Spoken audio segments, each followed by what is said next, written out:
you know, it's pretty self-evident that life has got its rat's nest of miseries, and that's for sure. And maybe you could even make a categorical statement that life is mostly a rat's nest of misery, you know, and you could make a pretty powerful argument for that.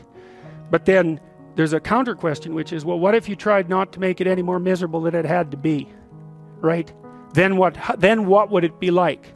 And my suspicions are is that a lot of that misery, I would suspect that most of that misery would go away, because it's the unnecessary misery that really brings you down. You know, it's like, well, if someone has cancer, it's like, that sucks. But it's not like you can say, if only we had done this differently, then that wouldn't have happened. But when someone's out like torturing you in a malevolent way, or maybe you're doing the same, you can always ask yourself, well, is this really necessary? Is this just like a useless add-on to the miseries of life? That's what disheartens people. And so even in your own life, if you aren't suffering from self-imposed misery, and you're only suffering from inescapable misery, maybe you could handle that, and you know, you could survive, you could bear it, and even maybe without becoming irredeemably corrupt. And so the goal would be, well, yeah, life is a rat's nest of miseries, and maybe it has no ultimate meaning. We could say that if we're feeling particularly pessimistic, but it still leaves one question open, which is, if you didn't do everything you could to make it worse, how good could you make it be? And the least answer is, well, it could be tragedy, but maybe not hell. And I think that's right. I really believe that. That's the most pessimistic, proper statement. The worst case outcome, in the worst of all possible worlds, is that your life could be tragic, but not hell. And that's a lot better than hell, right? And you think, I could give you an example of the difference. You're at your mother's deathbed. Well, that's tragedy. Here's another scenario. You're at your mother's deathbed, and all you and all your idiot siblings are arguing. Well, that's the difference between tragedy and hell. And you might be able to tolerate the first circumstance, and maybe it would even bring you closer together with your family members. The second one, no one can bear that. You walk away from a situation like that sick of yourself and sick of everything else too. And you know, it's often the case that tragic circumstances bring out the dragons, because the stress is high, and all those things that people haven't dealt with, they don't have the energy to repress, and all the bitterness comes pouring forward.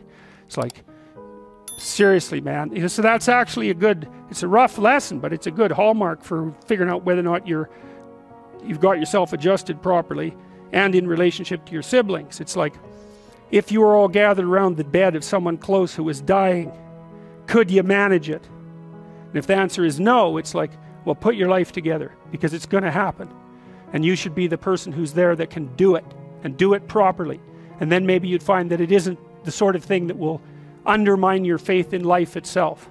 And I've seen both of those situations, you know, ugly situations, you know, murderously ugly situations. And then they're opposite, where people have had terrible things happen to them as a family, and you know, they pull together and they rebuild their damn ship and they sail away. And so that seems to me to be a lot better. That makes you Noah when the flood comes, right? Well, okay, so the same thing, the question emerges. Well, who are you? Well, you could say, you're this plan. That's how people usually identify. Maybe they have no plan at all, and they're just in chaos, right? That's like being in the belly of the beast. They're nihilistic in chaos. They have no plan. They're just chaos itself, and that's a very dreadful situation for people to be in. Or maybe they conjure together a plan. That's their identity. It's kind of fragile, and they're holding on to that with everything they've got. It's their little stick of wood that they're floating in the ocean, clinging to. You know, and so they're identifying really hard with that plan. That's what happens when you're an ideologue, is that you're identifying really hard with that plan. The problem is, something comes up to confront it. Well, how do you act? Well, you can't let go of the plan, because you drown. Then you cling to it rigidly. Well, that's no good, because then you can't learn anything. And then if that's you, you're a totalitarian, you're not going to learn anything. You're going to end up in something that's close enough to hell so that you won't know the difference, and you might drag everyone along with you. And that's happened plenty of times, right? It's the whole story of the 20th century. It happened over and over and over. And it happens in people's states. It happens in their business organizations. It happens in their cities. It happens in their provinces. It happens in their states. And it happens in their psyches, all at the same time. You can't blame the manifestation of that sort of thing on any of those one levels. It happens when a society goes down, that way, it goes down everywhere at the same time. It's not the totalitarians at the top and all the happy people striving to be free at the bottom. It's not that at all. It's totalitarianism at every single level of the hierarchy, including the psychological. And so you don't want to be the thing, you don't want to be in chaos, that's for sure, but you don't want to be the thing that clings so desperately to the raft that you can't let go when someone comes to rescue you, right? You don't want to be that. So then you think, well, exactly what are you? You're not the chaos, you're not the plan. Maybe you're the thing that confronts the obstacle. And I would say that's the categorical lesson of psychology insofar as it has to do with personal transformation. Because that's what you always teach people in psychotherapy. I don't care what sort of psychotherapist you are. You're always teaching them the same thing. You're the thing that can, you're not the plan. You're the thing that can confront the obstacle to the plan. And then when you know even further that the obstacle is not only an obstacle but opportunity itself, well then your whole view of the world can change, because you might think, well, I've got this plan, something came up to object to it. It's like, it's possible that the thing that's objecting has something to teach you that will take you to the place where you develop an even better plan. It's a nice framework to use. It's like, are you so sure that this is a problem? Is that the only way that you can look at it? Or is it an opportunity? I mean, I'm not trying to be, you know, naively optimistic. There are some things that's pretty hard to extract gold from some dragons, and maybe the death of a family member is a good example of that. But even in a situation like that, I can tell you that it's an opportunity for maturation, that's for sure. And the thing is, you might say, well, it's pretty miserable to be digging for gold when someone's falling into the grave. Well, if they really love you, first of all, that's what they'll want you to do. And second, you're going to make their death a lot more palatable experience for them if you're someone who can be in the room and be helpful instead of be, you know, quivering in the corner and feeling that the entire world is collapsing in on you. I mean, that's another. You want to be the useful person at the funeral. How's that for a goal? That's a good goal, man. You know that you've got yourself together in a situation like that because you're going to be at them. And maybe you want to be the person on whose shoulder people cry. That'd be a good goal. And it's kind of, you know, I don't like being naively optimistic, so when I tell you to get your life together, I'm not going to say roses and sunshine. It's like, that's pablum for fools. But it really is something to be the reliable person at a funeral, right? And you can aim at that, you can do that. You got to be tough to do that, because it also means that you can sustain a major loss without collapsing. And that, you've got to be a monster to do that, right? Because you might think, and I've had clients like this, well, I love my child, I love my mother so much that I couldn't survive if anything happened to them. It's like, you have some serious thinking to do about that. It's like, you really want to curse someone with that kind of love, do you? I couldn't live without you. It's like, my God, get away from me. Really. It's terrible. That's the Oedipal mother, right? That's like, I'll forgive you no matter what you do. It's like, really? No matter what I do, eh? You are not my friend. That's for sure. Not at all. It's a horrible thing to do to someone. That's the witch in the Hansel and Gretel story. All gingerbread and outside to the lost kid. Inside, you feed them candy and make them fat and eat them. Right, that's Hansel and Gretel. That's the Oedipal mother. That's one of Freud's major discoveries. It's a major discovery. It's like the devouring force of love. You want the person to be able to stand on their own, and the price you pay for that is that you stand on your own. It's like, good to have you around. I'm glad you're here. But if tragedy, if and when tragedy strikes either of us, I hope that one of us is standing when it blows past. And that there's a harshness about that that's unbelievably cruel, because, you know, you say, well, if my mother died, I could live. Well, what kind of monster are you exactly? The death of your mother doesn't do you in? Well, it turns out that being a monster is the right thing. So, and that's a rough thing to learn. But it's necessary to learn. You know, because it also makes you, you know, at some point, for example, as you get older, by the time you're in your mid-20s, something like that, you should start having a relationship with your parents that's approximately one of peers. And you can tell if you have that. So here's a little trick you can use. So you have parents, obviously. They have friends. You probably care what your parents think, I would imagine. Do you care what their friends think of you? And the answer to that is, well, not nearly as much. And so then I would say, well, why do you care what your parents think of you then? They're the same people. You know what I mean? It's just luck of the draw that your parents are someone else's kids' friends. They don't think the same way about them that you do. Well, that's where you see that you have a projection. Right? If by the time you're 30, if what your parents think of you matters more than what, say, a random set of their friends think of you, then you've still got your parents confused with God. That's one way of looking at it. You've still got them confused with an archetype. And you're still a child. And you might think, well, it's pretty damn rude not to think about what your parents think of you anymore, not to care. It's like, yeah, it's kind of rude, but maybe you'll be useful for them when they get old.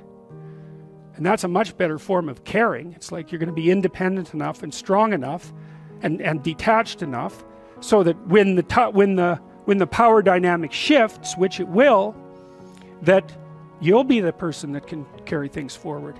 Well, you can't do a better thing for them than that, right? That's the best of all possible outcomes for your parents.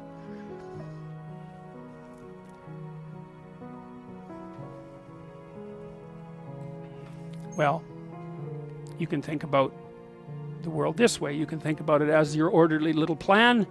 That's a place, and you can think about it as the place that things that disrupt your plan comes from. That's another place. This is a bigger place than this, because there's an endless number of things that can disrupt your plan, and only a tiny number of them that can, you know, that will help you work it out. So part of the question then too is like, are you the friend of your plan, or are you the friend of the thing that disrupts your plan? And I would say you should work to become the friend of the thing that disrupts your plan, because there's a lot of that. And then if you become the friend of the thing that disrupts your plan, then you start to develop strength in proportion to the disruptive force. And that's really what you want. You want to be able to implement your plan, obviously, but you want to be able to take on the consequences of error and learn from it. And then you win constantly, because even if something goes sideways, you think there's something to be derived from this. That's wisdom, fundamentally. So those are the eternal domains, right? There's the domain of order. That's a snake, by the way, and that's a domain of chaos. And that's the world. And maybe you're in the order and maybe you're in the chaos, but those can flip on you. And maybe you shouldn't be in either of those places. Maybe you should be right in the middle. And that's where you should be, as far as I can tell. And I think this is another escape from postmodern nihilism, let's say. That's actually a real place. It's not metaphysical, or maybe it is, but it's metaphysical if metaphysics is more real than physics. And you can tell when you're at that place, because that's a maximally meaningful place, and you drift in and out of it all the time in your life. And when things are really bad for you, you're not there hardly at all, right? Because everything's overwhelming you, or the things have become sterile. But if you watch your life, even over a week or two, you'll see that now and then you're there. Think, you stand up straighter, right? Because you're in the right place at the right time. You think, aha, I got the forces of chaos and order properly balanced.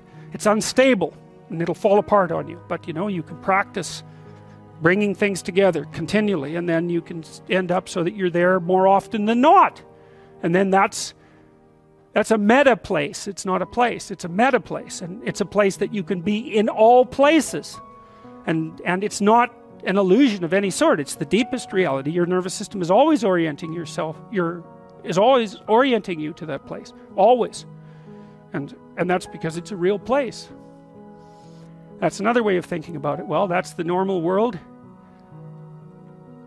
That's the garden with the snake in it, and that's chaos. That's the chaos that arises when your plans collapse, right? That's the world and the underworld. And so the underworld's always there, and it's lurking beneath everything. It's like the figure of the shark in the Jaws poster, right? There you are, swimming at the top. And there's that terrible thing underneath that can come up and pull you down. That's the world.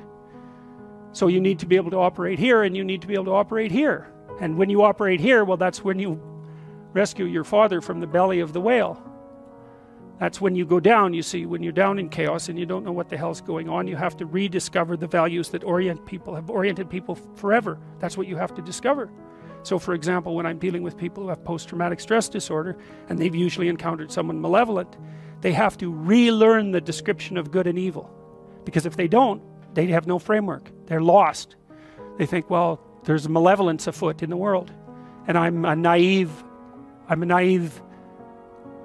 a prey animal, a naive prey animal for the malevolence of the world. It's like, well, good luck functioning under that set of assumptions, man.